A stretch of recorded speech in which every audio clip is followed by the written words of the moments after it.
He knew the cost of discipleship. Leave your father, mother, wife, children, leave your wealth. And then Jesus also puts another challenge. The second point he makes in the gospel reading today. Which of you, wishing to construct a tower, does not first sit down and calculate the costs to see if there is enough for its completion?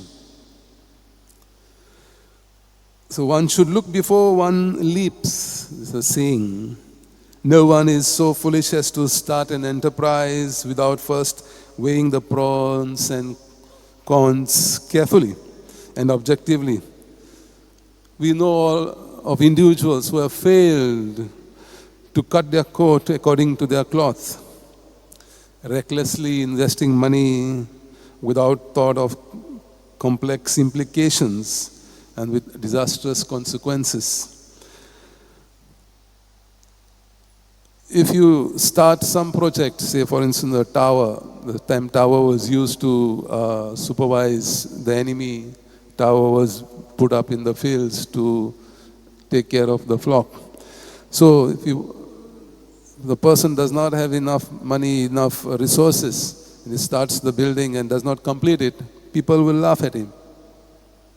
So discretion is indeed the better part of valor.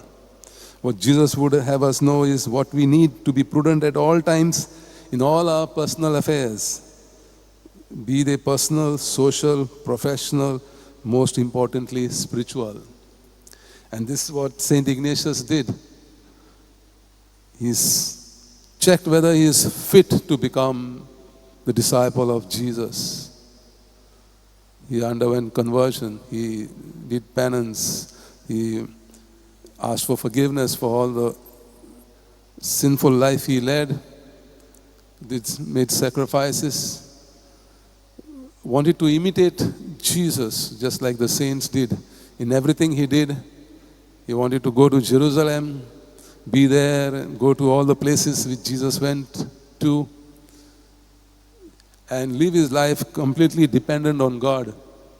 So he used to beg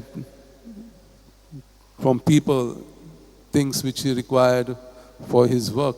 At the same time, he used to work with people, stay in the hospitals, heal the sick,